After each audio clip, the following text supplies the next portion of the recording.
Happy Halloween, everyone. What's up? Welcome to Speak Now Pro Wrestling, hosted by myself, Denise Salcedo. This is the Halloween edition of my show. And today I am the Heartbreak Kid, Shawn Michaels, better yet known as Heartbreak Denise. What's up, everyone? I'm so excited to welcome you all to this show, as I have been very excited just to kind of do this Halloween theme. So I hope you guys brought your Halloween spirit, because this show is going to be a lot of fun.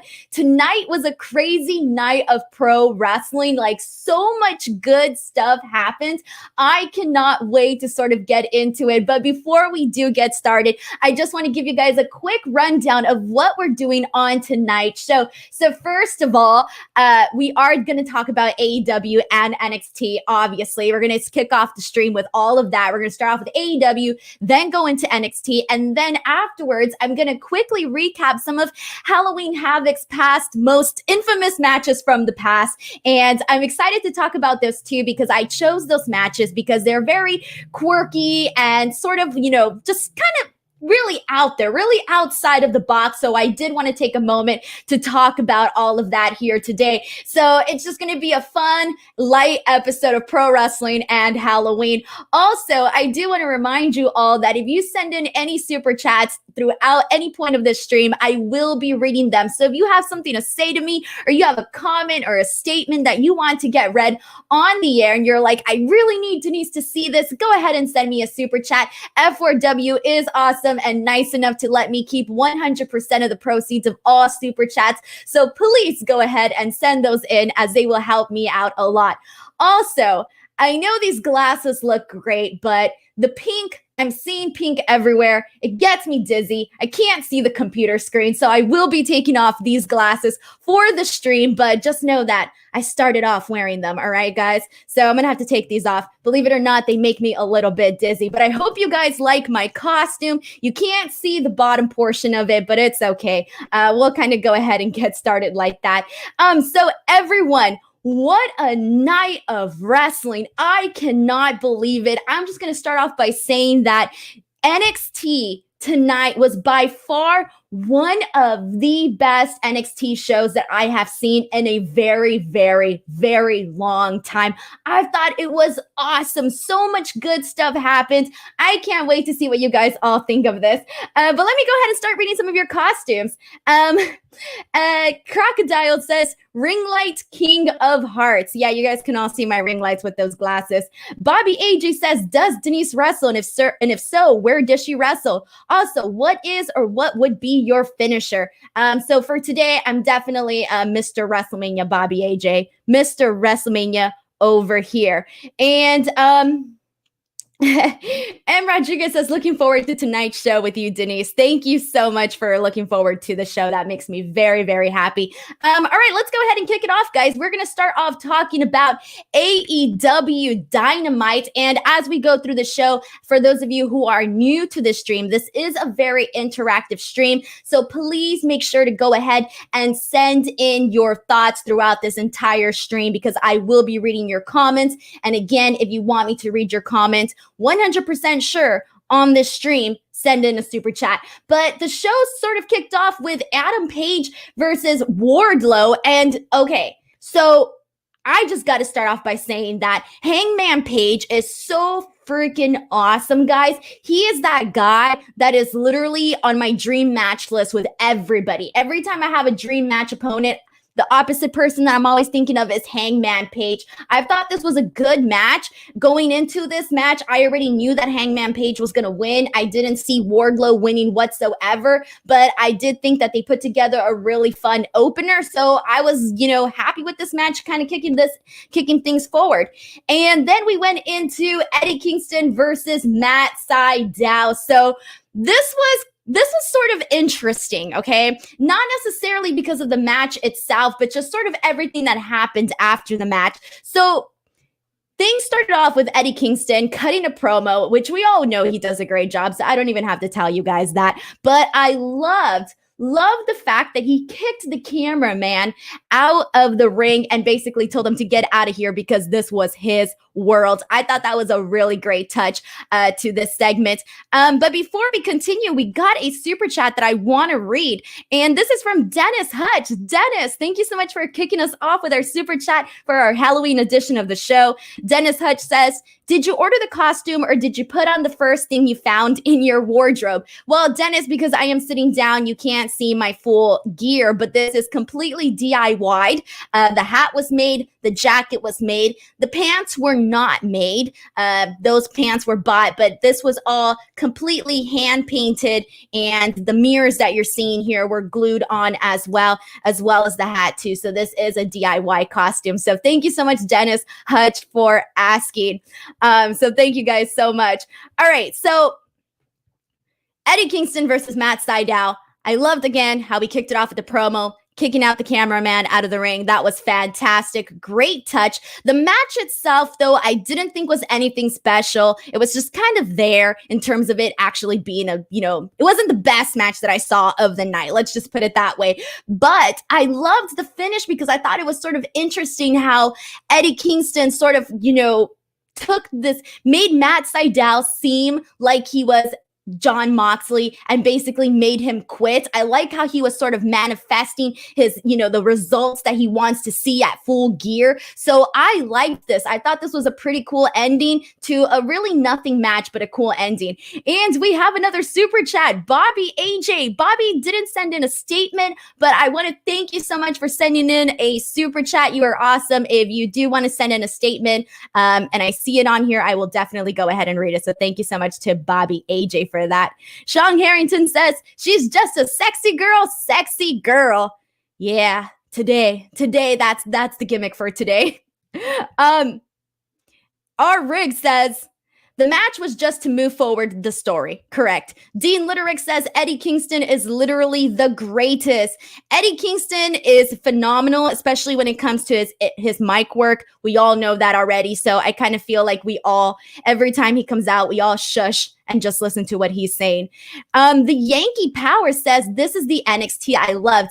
Yes, and we will get into that later because this was a reminder of when WWE wants to put on a good show, they can and they do. And NXT tonight was a great example of that for sure. Henry M says, amazing promo work on the Mox versus King feud. Got us hyped for that match. The promo work is what really has been the driving force for this match. If we're looking forward to it, it's because of all of the words that have been shared between these two men. So I completely agree with you, Henry. Abhi Nav says, Eddie Kingston is an amazing mic worker, but kind of boring in the ring, to be honest. Yeah, I can't completely disagree with that. I think it really just depends on who he's in the ring with and what type of match he's having, whether or not, you're going to probably enjoy his match or not. Alrighty, so that was pretty much Eddie Kingston versus Matt Sydal. Again, just a match to really move the story along. But then we get into FTR and the Young Bucks essentially get interviewed on the show. And what we find out from this is that obviously we already know we're getting their match at Full Gear, but now they have an added stipulation. And the stipulation is if the Bucks do not win at Full Gear, they will never challenge for the tag team titles again. So I was on here, praising all of the good stuff we saw on Wrestling Today. This one was on the other end of that. It was on the other side of the spectrum. I did not like the idea of this stipulation. So personally, you guys already know that I wasn't really completely looking forward to this match, but I do understand why people are looking forward to this match, given the history between FTR and the Young Bucks, and given the fact that so many people have been waiting for this match to happen. But I am not looking forward necessarily to the fact that they added the stipulation, because this was something that we just saw last year with Cody Rhodes and the AEW World title at Full Gear as well. So for me, it adds zero interest going into this match in terms of the added stipulation. I'm not a fan of it. I thought that it made a flat feud even seem even flatter. So to be honest, I was not happy with the fact that we were going to have this stipulation added. It kind of sucked me dry a little bit for this one, but I am obviously still looking forward to the match because I am a fan of the Young Bucks and I do love to see them work all the time. And I am curious to see what kind of match they are going to be putting together with FTR. But in terms of you guys in the chat, please let me know what you guys thought of the stipulation. Does it take away from the match to you? Does it add to the match for you? Go ahead and let me know here in the comments section. Alrighty. Let's see. Corey Arthur Fox says Young Bucks are winning. They won't just copy the Cody storyline again. See, that's something that somebody can go ahead and think of right off the bat with this stipulation. You start to think, well, they're not going to do what they did with Cody, so it has to have different results, right? So to me, it sort of takes the fun out a little bit. Seth Morgana says he's sick of the Young Bucks. Well, I wouldn't necessarily say that. I'm a Young Bucks fan, so I wouldn't necessarily say that one. R. Riggs says, I don't like the stipulation. It doesn't need it. I agree with you. I think that this match really just needed to continue the hype and the momentum that people that are looking forward to this match already had, because people have been looking forward to this match for quite some time. And at some point you maybe would have not expected that it would actually come to fruition, but it is happening. Wrestling Fandom says, just like Cody at Full Gear last year, the same stipulation, the apple doesn't fall far from the elite tree. Wow, that was sort of a tongue twister there, Wrestling Fandom. But yeah, I agree with you on this one. And we have a super chat. Thank you so much to Chris for sending this one in. He says, with Cody's slow heel turn, do you think he can take the world title from Moxley? Because as a heel, he can go back on his word about not challenging for it. See, that's the problem. When you do these types of stipulations and you have the outcome like with what Cody happened, you sort of book yourself into a corner there where it's like, okay, how do we go around this? Because if they're going to do something like this again, then people are going to be like, oh, well, there's loopholes. So they're not going to take something like this seriously. It's almost like when you do something like this, you kind of got to stick with it, or else if you try to do it again, people are just going to be like, well, I've got no interest because, so-and-so had the stipulation last time and he found a way around it. So again, that is why I don't like the stipulation. You either stick to it or you don't. You end up booking yourself into a corner, Chris. So that is exactly what I think about in terms of that. Chris, thank you so much for sending in the super chat. It is greatly appreciated here today. Chris also says, great point about comparing the Cody stipulation to the Young Bucks. And Dean says, it doesn't do anything for me. Regardless, I'm beyond excited to see FTR versus Young Bucks. It's been a dream match for me for ages. Exactly. So I think the people that are still interested in this match, it's literally just because of the names. Because of the names is what people are interested in. Brian says, I thought the stipulation wasn't needed, but this could still be better than the tag title match at Revolution. Maybe, he says. Sean Harrington adds, Moxley would be the type of champion that would probably ask for the match with Cody, and Cody will say no several times before he's goaded into it, but Mox isn't keeping the title much longer, in my opinion. I don't know. I think Jon Moxley might retain the bout. I kind of see it going that direction. I don't know if I necessarily see Kingston winning, but I guess we'll go into our AEW Full Gear predictions maybe on next week's show. Jobber JJ, thank you so much for sending in a super chat. You are awesome. Jobber JJ says, for a Halloween Havoc, it was a watered down WWE version to nothing. Spin the wheel, hardcore matches. Grimes was very funny with filler. Drake is great. I loved Halloween Havoc today. I thought WWE did a really fantastic job with tonight's show. So I can't necessarily say they did a bad job whatsoever. I thought a lot of the things that they added kind of paid tribute to the quirkiness that is Halloween Havoc. So Jobber, thank you so much for sending in the super chat here today. Let's go ahead and move on. So after FTR and the Young Bucks get interviewed, we go into the town hall meeting. This is essentially to I guess the Inner Circle is supposed to decide whether or not MJF is supposed to join the Inner Circle. So in terms of this segment, I didn't like it, but I didn't hate it either, if that makes any sense at all. I was indifferent towards this segment. So the things that I didn't like, is this. Okay, let me start off with the things I did like, actually, so I won't come off across as too negative, okay? So the things that I did like was essentially the fact that they did a mock-up of the presidential debate. I like the fact that they brought in people to come in and basically ask these questions to find out whether or not MJF is really trustworthy enough to be part of the inner circle. I like seeing Luchasaurus, Eric Bischoff. I thought all of that was cool, fine, and dandy, but it ended up dragging way too long. I thought this segment was way longer than it needed to be. It could have been cut down in half and it would have been much more streamlined and much more effective had it been cut down. So I kind of lost interest maybe halfway through all of the talking for this town hall meeting. But in the end, we essentially find out that for the Jericho MJF match, we are having a stipulation in terms of if MJF wins, he can join the inner circle. So now we've got predictions. But before I get to my predictions, we have an amazing super chat from Patel Ron 6. Patel Ron, first of all, thank you so much for always tweeting me. You're awesome. And he just sent in a very generous super chat. Says, have a happy Halloween, Hollywood South Sato. Patel Ron, you are awesome. And this super chat is very, very, very, very much appreciated. All right, guys. So moving on. All right, we're not moving on, actually. We're still on here. So I got a prediction for this whole inner circle MJF thing. So now that we have this, if MJF wins, he gets to be part of the inner circle. So my prediction for Full Gear for this is that, I've said this before, inner circle is turning on Jericho at Full Gear. But the one that's sort of the question mark for me is Sammy Guevara. I don't know if Sammy is either going to stay loyal to Jericho and basically be the only member of the inner circle that stays loyal to Chris Jericho, or if he is going to be the one sort of leading this turn against Jericho. So I think that part is going to be pretty interesting to see.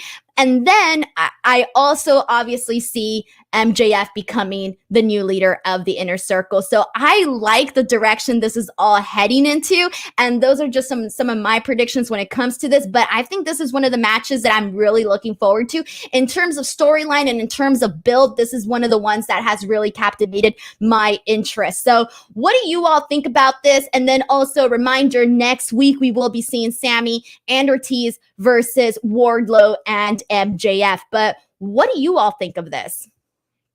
All right, I'll start off with Henry M. Henry M says Jericho versus MJF should be a great match. And then Sean Harrington says, I want Kenny to win at Full Gear after beating Page and having Kenny come out after Mox retains and Omega demands his shot that night. Commentary keeps saying winner gets shot whenever they want. All right, so that was for the last match. All right. Adam Pearson says, loving the outfit, Denise. Thank you so much, Adam Pearson, and great job today on Quizlemania. And all right, Flamethrower says, I did get a laugh when Tony yelled at Jericho like Jericho was a little child. And Abheev Nav says, I think MJF joins the inner circle and slowly wins over everyone. And Sammy Guevara is the only one to notice MJF's lies. Okay, so you don't see a turn. You just see him successfully winning and joining the inner circle. Abheev Nav also adds, then it leads to MJF becoming the B leader and MJF beats Jericho to turn Chris Jericho face. So I see it more as a turn. Sean says, as for the town hall, I think they should have just had Eric Bischoff moderating the town hall, asking more questions rather than the comedy bits. Yeah, to be honest, that for me just really dragged, so I kind of was completely out of it for me. Patrick Della Pena says, really looking forward to MJF, Jericho. Also really happy. It's a great story so far. Yeah, I agree with you. I think the story is what is really hitting home in terms of us being actually interested in it. All right, so moving on, guys. Wow, we got so much to talk about. All right, so Cody versus Orange Cassidy in a lumberjack match. I normally am not really a fan of lumberjack matches. As you all know, those those really end up being just a big giant mess. Nothing really comes of it. It's just a little, just a little quirk for a match. Nobody really takes lumberjack matches that seriously. So considering that I had no hopes going into this match whatsoever, I do have to say that they did a really great job at actually incorporating the lumberjacks and using them as part of this match. So I thought this match was fine. If anything, I even liked it better than the last match that Cody and Orange Cassidy had. They did a fine job, and it looks like now Cassidy might be moving on to the Dark Order. So we're going to see where that all heads to in that direction. And let's see what you guys are all saying here. Brain Man says, Orange Cassidy is my new favorite luchador. And R. Riggs says, I did like Jericho nodding and the rest of the inner circle shaking their heads. Oh, man. All right. So unless you guys have anything else to add about Cody versus Orange Cassidy, I'm going to go ahead and move on because I have not some hot takes, but I have some opinions on this next topic here for AEW. So the next match that we saw on AEW was Serena Deeb versus Layla for the NWA title. So guys, I'm just going to be honest. A lot of the things that I have to say about this whole thing probably is not going to, appeal to many people, but I just don't necessarily understand why they are featuring the NWA women's title when they haven't even established their own AEW Women's Championship. So for me, it really just takes away and diminishes, and it takes away from their bout, from their women's title. It takes away from that, and it diminishes that when they're not even incorporating it onto the show.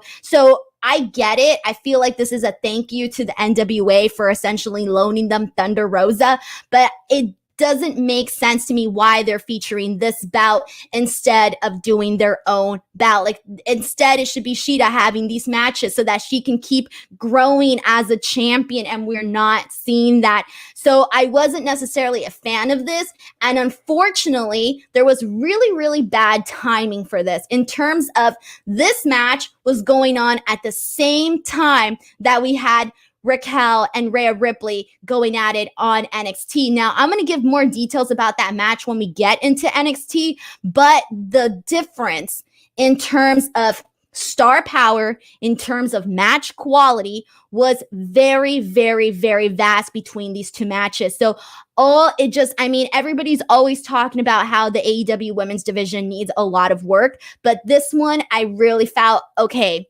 now you gotta really actually do something about it. Like, I get it. I feel like they featured this match just because they wanted to have women on the show. But again, there was a really, really big difference for me, especially watching these matches. It was too noticeable for me. But yeah, and I will talk about the Raquel Rhea match later on. But what are you all thinking about in terms of the women's division, in terms of them featuring the NWA women's title instead of the AEW women's title? So I'm looking through your comments, and I'm going to pull up the ones that partake to this conversation. So Tater the Penguin says, Layla Hirsch is a really good prospect. AEW needs to sign her.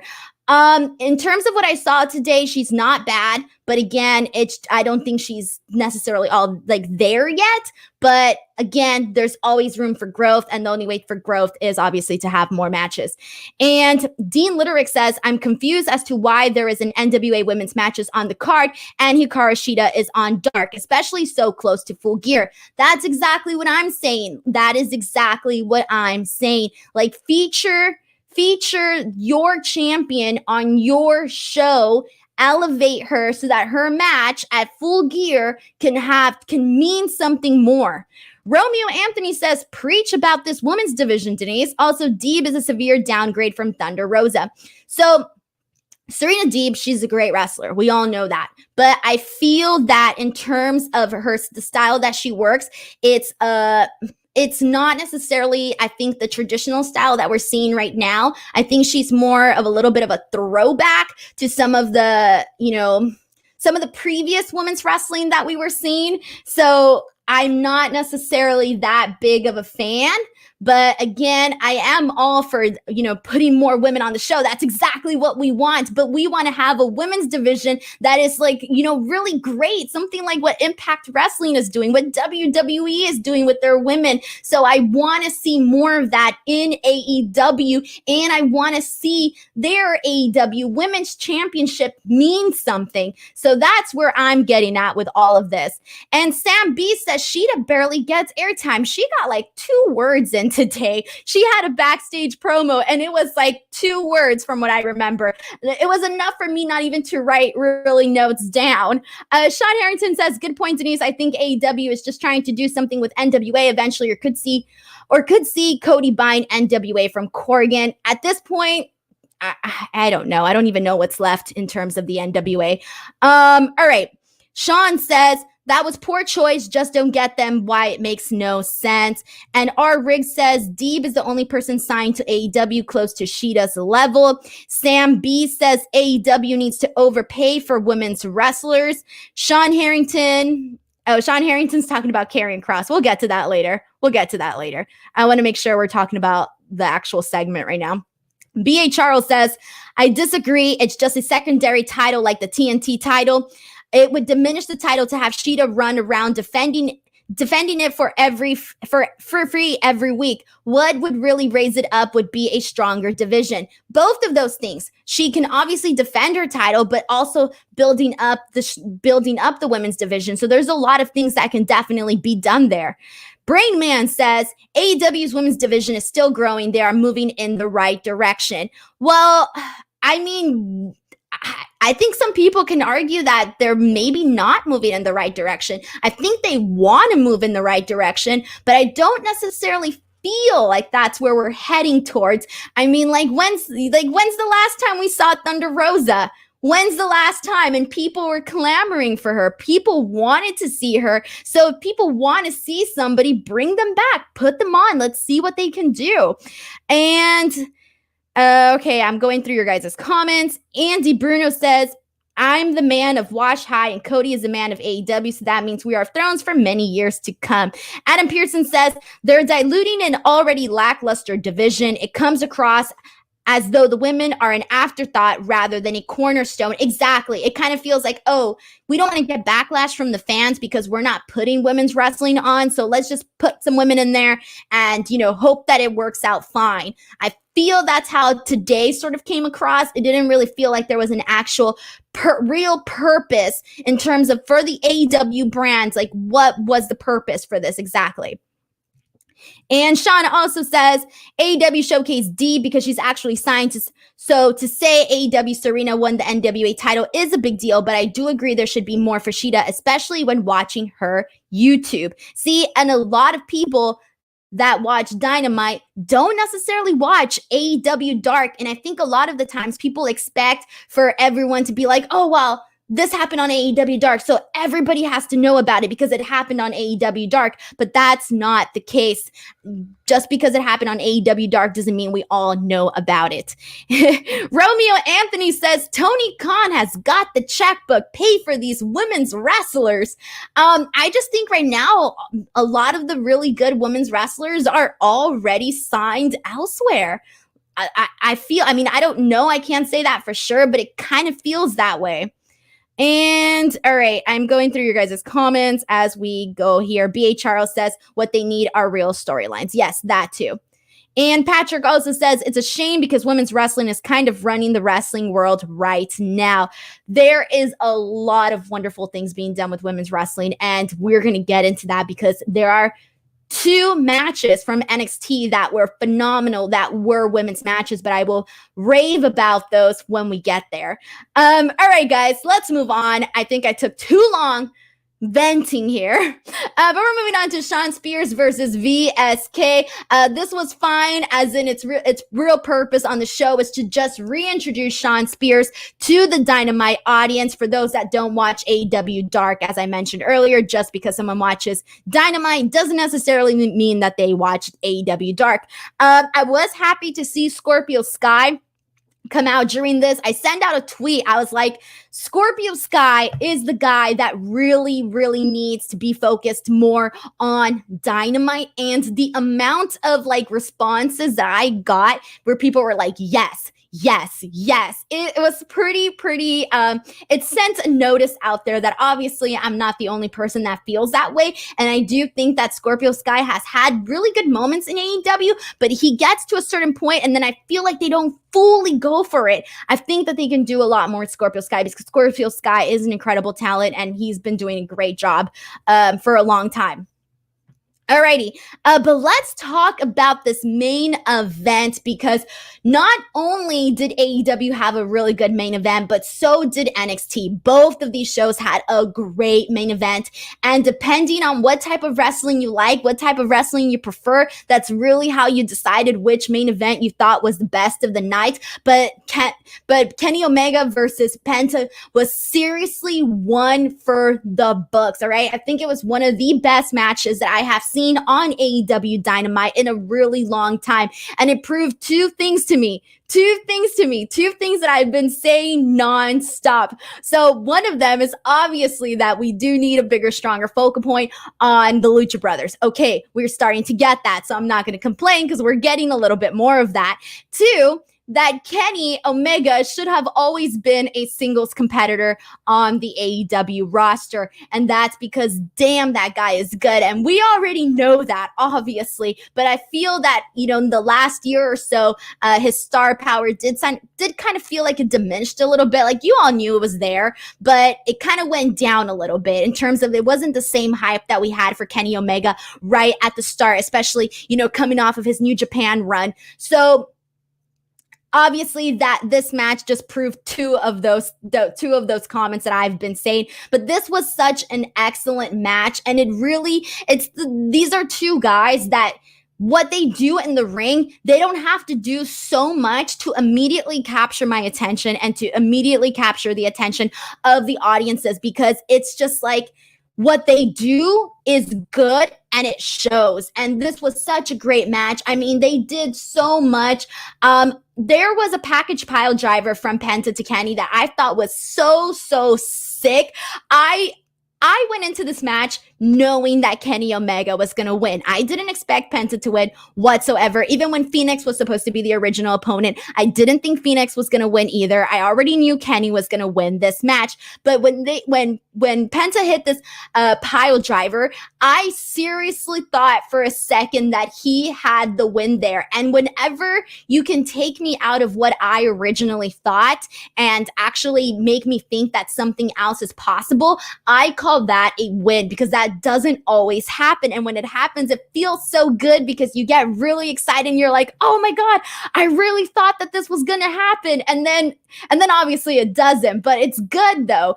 And Kenny Omega did win with the One-Winged Angel, and now he's going to face Hangman Page at Full Gear. And you just know that match is going to be awesome. I'm going to pick it as match of the night. That's it. That's my pick already, guys. I'm predicting. I just think it's going to be really, really phenomenal. So let's see what you guys are saying. How did you feel about all of this stuff? For those of you who are sending in NXT comments, we will get there. I'm going to talk about NXT right after AEW, which we're about to get there. And also, if you have any comments that you're like, I really need Denise to read this on the air, the sure way for me to read your comment is by sending in a super chat. Also, as a reminder, for those of you who do not know, F4W does allow me to keep 100% of the super chat profits. So you guys are feeding me, and I don't know what else, but if you send in a super chat, it's super appreciated. Okay. Abhivnav Tiramala says, Kenny Omega's new presentation is so good right now. Yeah, the cleaner's back. He says, the smug entrance and the douchiness is an amazing prelude to the cleaner character. The final touch would be to bring back his New Japan theme song. Dude, I'm just so happy that we are seeing this Kenny Omega once again, because this is the guy that can literally get people to just be like, oh my God, I'm so excited. Like, Kenny is here. All right, I'm still going through your guys' comments. Henry M says, great main event. The cleaner is back. Reminds me of their all-in match amazing. Yeah, I agree with you. I agree with you. That match was fantastic. Essay Hansel says, love your stream, Denise. You bring a good vibe. Nice costume. Thank you so much, guys. For those of you who are regulars, which I'm seeing so many regulars on here, thank you so much for coming back. If you are a new viewer, thank you for giving me the opportunity to let me talk wrestling to you. And I know there are so many awesome options out there for you guys to listen to. The fact that you came on my show makes me really, really happy. We have another super chat from Patrick Della Penna who says, I'm glad they're letting Kenny be the star he deserves to be. Like, finally, right? Patrick says, the Omega AEW title run is going to be so great. The wrestling world needs Omega on top. I agree, man. Like, the guy is in his peak right now. Like, he's still doing and can do the things that he is known for. And so I'm excited to see what Kenny Omega is going to be doing for the future of AEW, because I really do think he is that difference maker when it comes to whether or not people are watching certain products. I think Kenny Omega can be a difference maker. And Romeo Anthony Cologne says, super chats, fun, Denise's next costume. Exactly. I got to start a year in advance. So next Halloween is going to be funded by tonight's super chats. Okay. Brian Rose. Hey, Brian. Brian says, I like the graphics, like the cool pumpkin and the person in the cauldron. Cauldron. Oh my God. I don't know how to say that word. That's so embarrassing. Brian, thank you so much. Yes, I put together this little graphic for you guys. So for those of you who are watching on video, you get to have a nice view. If you're watching the audio version of this, I have some pumpkin and some ghost and a witch and a witch's brew thing. And so yeah, it's good. It's good vibes here. All right, but guys, let's get into NXT, because NXT Halloween Havoc was amazing, okay? Amazing. I thought that, again, I mentioned this at the top of the show, but I'm going to reiterate it right now. This is one of the best NXT shows that we have seen in a really long time. A lot actually happened on this show. We saw a lot of good wrestling, some OMG moments, and they moved forward so many storylines. What more can you ask for? I can't ask for more than what we saw on tonight's NXT Halloween Havoc. And I'm going to say this too, okay? So obviously people are always talking about, oh, AEW is better than NXT, or oh, NXT is better than AEW. And there's been so many weeks where I'll come on here and I'll say, you know what? I enjoyed AEW Dynamite better today. I enjoyed AEW Dynamite better again today. And I feel there were so many weeks where I genuinely enjoyed AEW Dynamite more than NXT, but not tonight. Tonight, I think that NXT completely took the win in terms of what they put on their show. I thought they did such a amazing job, guys. Like, it was fantastic. So I'm just going to go ahead and get into it.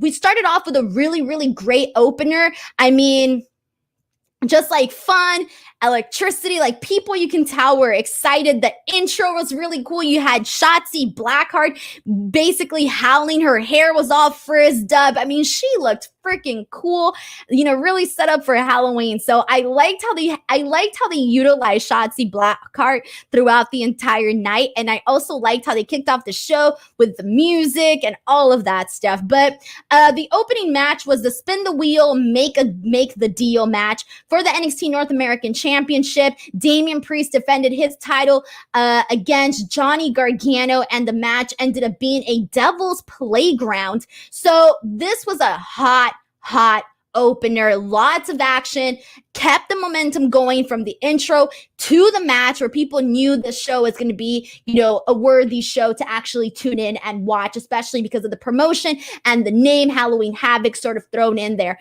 So what I liked about this match in particular is the fact that they utilized everything, all of their surroundings. Obviously, with the Devil's Playground, they really got to go around the building and just do cool stuff. You saw them go pretty much everywhere, and they really, really felt it really kicked in the mood of Halloween. Like, you watched and you knew, okay, I'm watching Halloween Havoc. This is going to be fun. And it was. They did so much stuff in this match.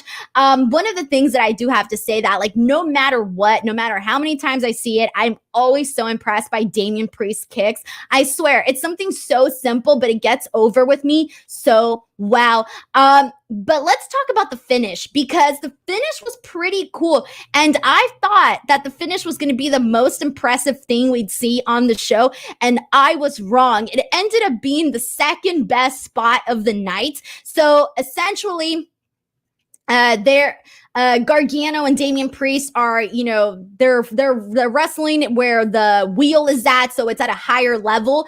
And then to the left of the stage, there's some sort of like cabin or some like woods, like some wooden thing. I don't even know. It's supposed to be like a little house or something.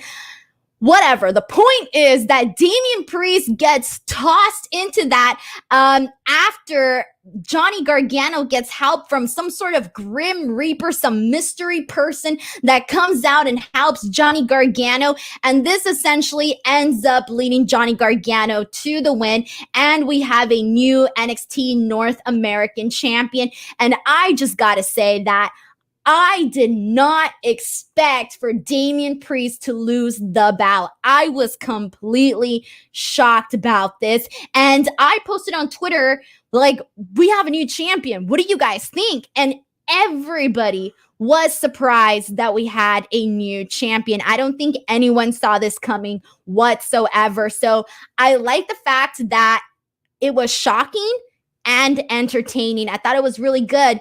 Really, really good. So what did you guys think of this opener? Again, I thought it was hot, but what did you all think?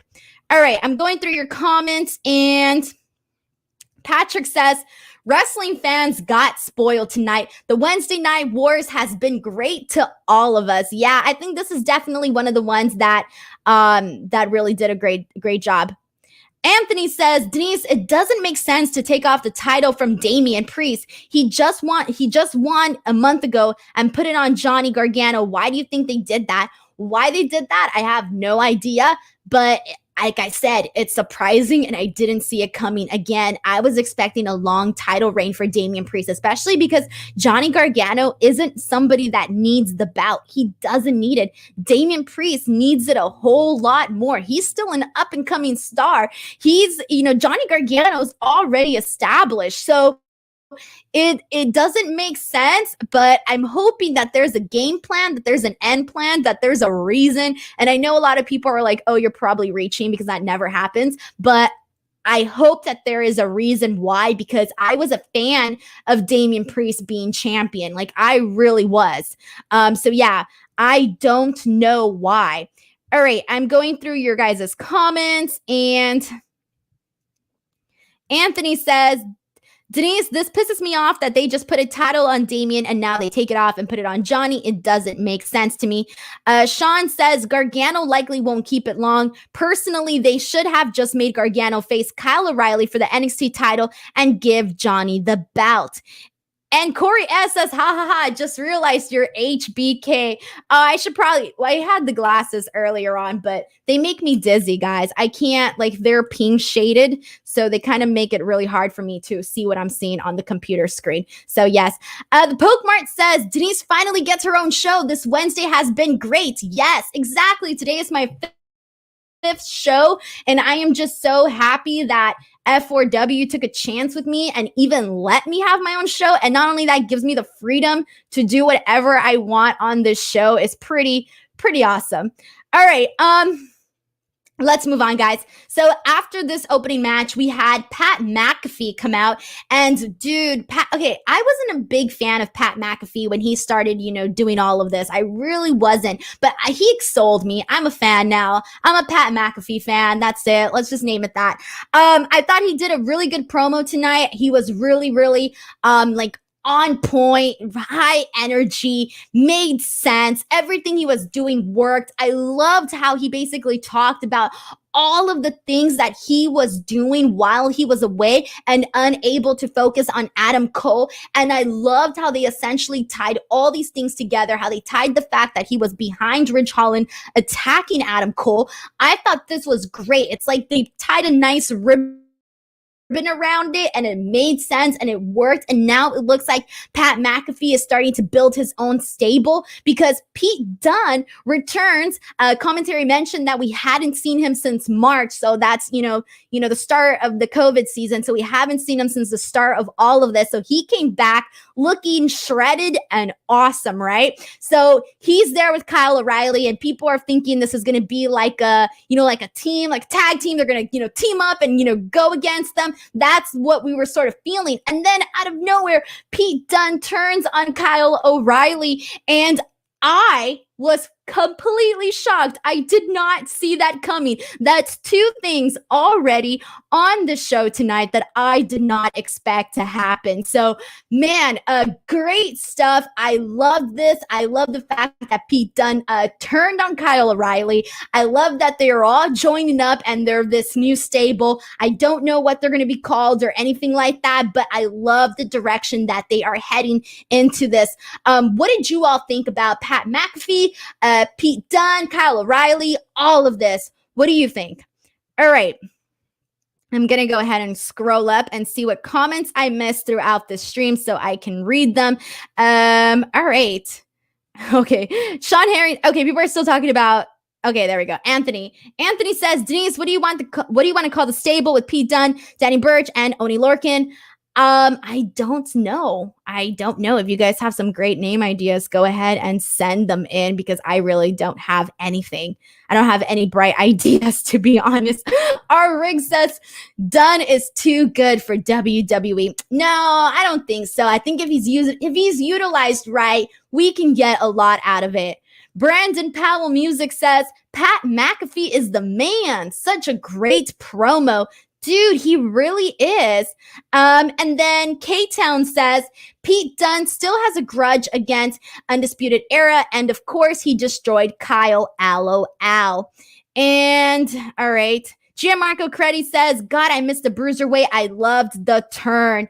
Dude, this was awesome. Corey S. says, would love to see Dunne versus O'Reilly. Romeo Anthony says, Pete Dunne is a great replacement for Ridge Holland. War Games coming soon. Dude, and Ridge Holland, I really liked where he was going with what they were doing with him. I liked the direction they were heading with Ridge Holland. So to be honest, I'm really bummed out that he got injured, and I can't wait to see him come back whenever that may be because dude was going places. He really was. All right. And then Anthony Manzano says, Denise, what do you think is the loaded mask that Santos Escobar keeps on using to win his matches? All right. I don't know, but let's go ahead and move forward. All right. So speaking of Santos Escobar, we had Santos Escobar versus Jake Atlas, and this was great. So first of all, Santos Escobar did come out wearing a tribute to Rey Mysterio's gear from Halloween Havoc Night 96, I believe. And Santos won with the help of Legado del Fantasma for this match against Jake Atlas. But Jake Atlas, dude, I got to put him over because he is just so young, so incredibly talented, and he's only been wrestling for so long, not so long, but for a little bit of time. So the fact that he can just go in there and hang with Santos Escobar, it's like, dang, I can't get over the fact that every time he comes out, he's just so impressive to me in the ring. So, good stuff, guys. I love this match. And I think if I remember correctly, I think this was going on the same time that the town hall meeting was going on in AEW. So when that started dragging, my sole focus started moving into this match. I thought this match was good. It was short, but it was fine.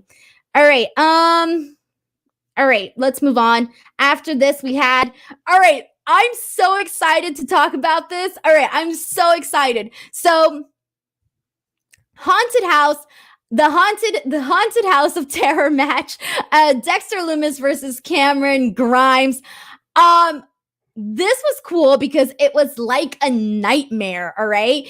This was shot like if you were watching your own nightmare that you have each and every single night. That's how I felt watching Cameron Grimes go through all of this. I felt like I was watching my nightmares, but in real life. So I love the fact that this was such a wacky concept and something that, had it been like some other guys, it might not have worked as well. But the way that Cameron Grimes, he's a funny guy. So the way he sort of helped this move along really, really made it that much more entertaining to watch. And I also thought that this was one of the best uses for Dexter Lumis. And we've talked about how he has this very creepy vibe, right? So the fact that he kind of really did nothing in this, he kind of really just did like a lot of staring. It worked. It really worked with what they were doing with this. And I liked this. It was funny. I thought Cameron Grimes, like I'm becoming a bigger Cameron Grimes fan each and every single week. And I was that person that in the beginning, I didn't really get the Cameron Grimes hype, but quickly after I was like, you know what? I'm going to just like stop pretending that I'm not interested because I am interested in what this guy is doing. So I loved how this worked out. I liked how they broke it up into 2 parts. I thought that was really cool. Good stuff. In the end, we did see Lumis winning.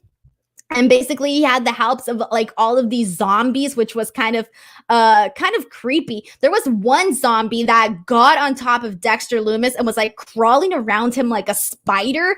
I thought that was a very cringy image. So it really worked. And I don't know what those zombies did to Cameron Grimes after that match, because they all went into the ring. His body was just laying there, and then the lights just went dark. I thought this was great. What did you all think of this? Romeo Anthony says, I've never laughed so much at a cinematic match. So entertaining. And Sean Harrington says there was nothing scary about House of Horrors between Randy and Bray. There wasn't. This, you can argue, was more entertaining. Jack Henry says, creep. Yeah, Dexter Lumis definitely gives off the creep vibes. Anthony Manzano says, what do you think of the zombies, Denise? Or who the zombies are? I don't know. I just think they were like Halloween zombies. I don't know. And all right, Romeo also says, we don't deserve Cameron Grimes. Send him to the moon. He's too good. Wrestling Fandom says, I hated the Haunted House of Terror with a passion. What? Are you nuts? This was great. He says, it wasn't even a match. What a waste of Cameron Grimes. No, you got it all wrong here. You got it all wrong. This was like something different. And it was a nod to the quirkiness from the past Halloween Havocs, like, crazy random stuff were to happen. This was a nod to that. I liked this. And I didn't think it was a waste of Cameron Grimes because it utilized the part of him that people love, which is the comedic side of him. So that's why I think it worked so well. So honestly, I don't know. I mean, maybe if you were expecting like an actual match, maybe I can see why you might be disappointed. But I think that this really, really did good. The Pokemark says, so glad both shows did well because they were able to show the best they got to viewers who may be here and there in the World Series gone to Game 7. Yeah, in terms of they did. And here's the thing is that obviously once we find out the ratings, we'll know how it all really worked out and how many people really had interest in Halloween Havoc.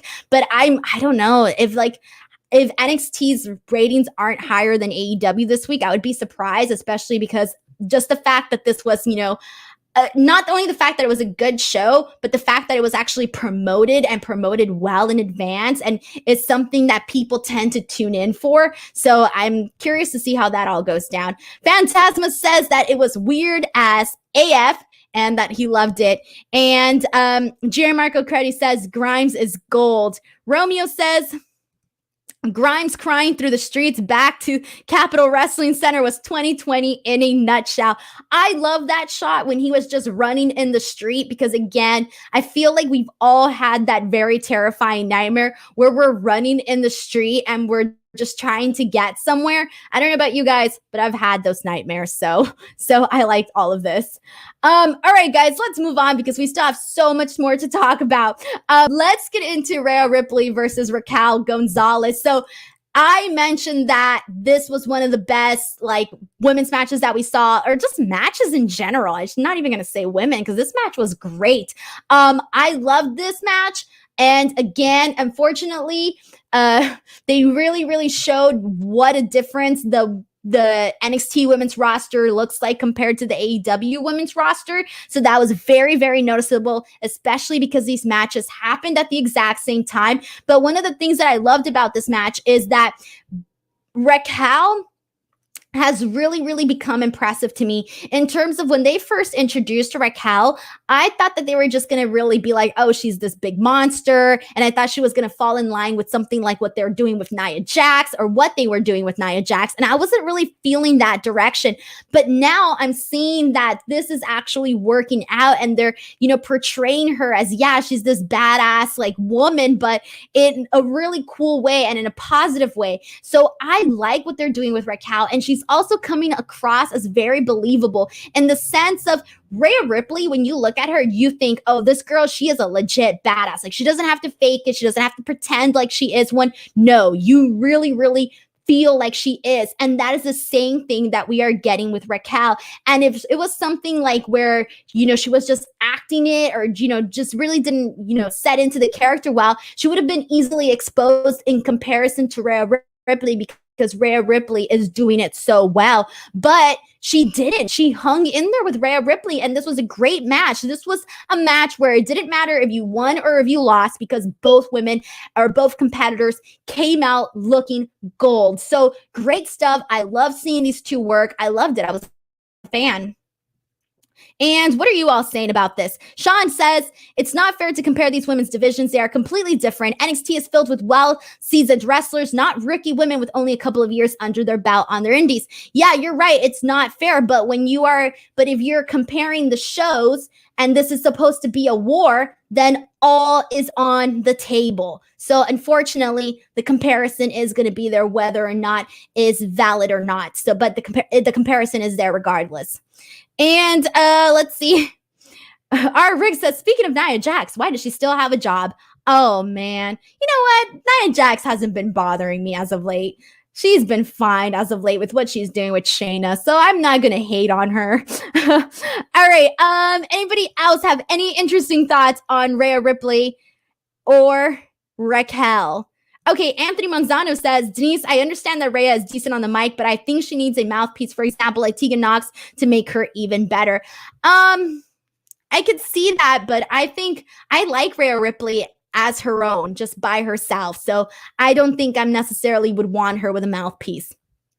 All right, moving on, guys. So we need to talk about the main event because this match I think this was match of the night. Okay, I think this was match of the night. I love this match. It was the spin the wheel, make the deal NXT Women's Championship match. Io Shirai defended the title against Candice LeRae, and this ended up being a tables, ladders, and stairs match. And this match only had I think when this match came on, there was only a couple of minutes left, so they definitely did an overrun for this, and I'm glad because I loved the second this match started all the way to the end. They kicked this match off so fast. They got right into all of the action. I loved how it got started. There were so many cool spots in this match. I mean, there was even a moment where Io ran straight into the ladder, knees first with her shins onto the ladder, and you just knew that was so painful.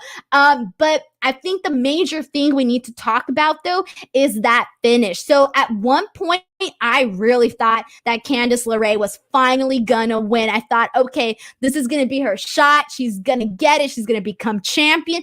But then she's on the top of the ladder and she gets thrown out of the ring and onto another ladder that I even forgot was even there. So that looked so impressive. And I think it looked more impressive than when you see the guys do this spot because Candice LeRae is such a smaller person. She's, tinier person. She just flew and she landed like, it was like a crazy thing to see, but at the same time, you loved it because it looked awesome. But I was just shocked. Like at the ending, at the finish, I was shocked. It felt like a pay-per-view moment. I'm even going to say that I like this match better than their takeover match. I thought it was really good. And I was such a fan of this match. I loved it. Good stuff. All right. What are you all thinking here? Jobber JJ says, a great match. Why you couldn't have a different stipulation? That bump from Candace, good Lord. Good Lord is a good way to put it because it was crazy. Sean Harrington says ladder match was definitely match of the night for sure. I wasn't huge on the outcome because I think Candace loses way too much and deserves better. She does lose a lot. I agree with you. That's why I thought she was finally going to take it tonight, but no. Elliot Fletcher says Candace died. Dude, after that bump, oh my God. I was so happy when I saw her like walking out when they panned out. When the camera panned out, you did get to see her like getting up and walking. Oh my God, that was so crazy. Wrestling Fandom says Candace taking that bump on the ladder was brutal. It really, really was. All right. Any other thoughts? Phantasma also says match was really good. Match of the night, no doubt. Yes, I agree. And Sean has a comment, says I was so nervous when Candace fell off into the ladder onto the other ladder because other women often don't break through the tables. Yeah. Alrighty, everyone. So we have just a couple more things to talk about. I know we just hit the 1 hour mark, but I do want to go ahead because I did promote this. So because this is our Halloween themed show, I do want to quickly talk about some of the matches that I kind of wanted to circle back to some of the past most infamous Halloween Havoc matches in terms of the fact that they were quirky and nuts and unexpected. So really quickly, this weekend, I was watching the Chamber of Horrors match from Halloween Havoc 1991, which is literally like 29 years or so ago, like so long ago. I wasn't even born yet when this match happened. Okay, essentially it was Team One, El Gigante, Rick and Al Gigante, excuse me, Rick and Scott Steiner and Sting versus Team Two, Big Van Vader, Diamond Stud, Cactus Jack, and the Butcher. And this was the first and only Chamber Horrors match, and I was just I couldn't stop laughing at how ridiculous this match was, but it was so fun to watch, especially in the end where you see the Butcher get electrocuted. Oh my God, this was great. You just see like fireworks like going off in all the directions. You see the ring catch on fire. If you haven't seen this Chamber of Horrors match and you are in the Halloween mood, you're in the Halloween Havoc mood, go and watch this because there really isn't anything like that being done right now nowadays because maybe we're just obviously in different times. But I kind of miss this like really crazy aspect of wrestling. I kind of like the fact that outlandish things can happen. I'm a fan of that type of stuff. So this was just really nice to go ahead and sort of circle back on this. So this was really, really crazy. One of the other matches that I wanted to talk about was from Halloween Havoc 95, and this was Hulk versus the Giant. And this was, they did two matches. So they did the Machine versus Machine match, which was a monster truck match, and then the Man versus Man match, which was your singles match. And I could not stop laughing at the monster truck match because it took me like halfway in the monster truck match to realize that Hogan's truck had 24-inch pythons. I couldn't stop laughing about that. And then after the monster truck match, you essentially have Hogan and the Giant fighting. This took place on the roof, okay? So they're fighting on the roof, they're fighting on the ledge, and the Giant goes over and falls into some sort of pond or lake. I don't even know. He falls into the water, and you don't know whether or not they're still going to have their match later that night, and they do end up having their match later that night. I thought this was just so silly and so funny that it was kind of enjoyable to watch just because it's so outlandish and you don't really see stuff like that nowadays. So I kind of like all of this just because I thought it was so hilarious. Alrighty. Let's move on. The last thing I do want to talk about, as I said, this was going to be like a quick one. Halloween Havoc 98. So I sat and watched Warrior versus Hogan, and this match was fun to watch for one reason and one reason only. If you haven't seen this match, or maybe you haven't seen it in a long time, go back and watch it because this match is fun to watch simply for all of the botches. all of the botches are kind of fun to watch. Like I said a million times, it was just really weird how like nothing was going right in this match whatsoever. And I know that Dave rated it -5 star, guys. -5 stars for Warrior versus Hogan. And when you watch this match, you know exactly why. But oh God, guys, it was awful. It was awful. But you know what? I had a great time going back and watching these matches. So if you're looking for something to watch on the network or any place else, go ahead and check out some of those matches for today. O'Brien Rose says, isn't that the match where the Yeti made his debut? Yeah, the Yeti made his debut and then like ends up humping Hulk Hogan. Oh God. All right. We have another super chat from Jobber JJ who says, Monster trucks were awesome. I was laughing. Debut of the Yeti had me in tears. Dave called the hug a kinky sandwich. It was a kinky sandwich. Oh my God. And then Bobby Heenan was amazing. Romeo Anthony says the Yeti still lives in 2020. Poor Drake. The Keys Boost says, one of my early memories of early 90s WCW was Halloween Havoc pay-per-views. And like watching this, like going back and watching, like I totally get like why they had such a huge fan base and why especially like so many men and so many young boys were really interested and infatuated with WCW. And it was because they did crazy stuff like this. And it's just funny to see nowadays and like looking in hindsight, you know.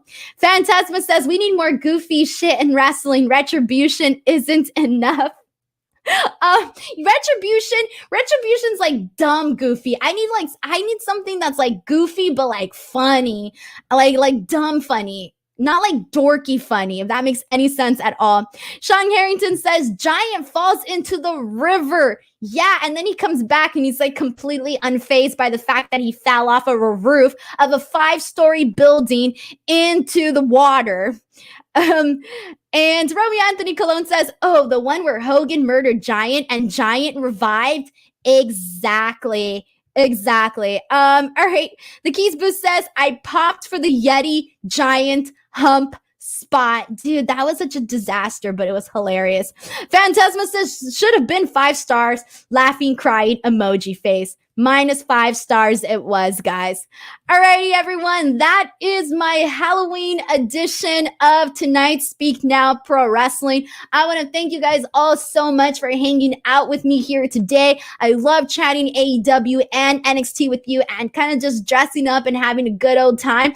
Thank you guys so much. Please come back next week because, again, we will be talking about AEW, NXT, maybe doing some Full Gear predictions. I don't know. We'll see. Follow me on Twitter and on Instagram at _Denise Salcedo. I finally surpassed 10,000 followers on Twitter, so I'm so happy. So make sure you follow me because I will keep you posted on what I'm going to be talking about for next week's show and a lot of the other shows that I do as well. Other than that, I truly hope you guys have a wonderful Halloween. Spread the word about my show.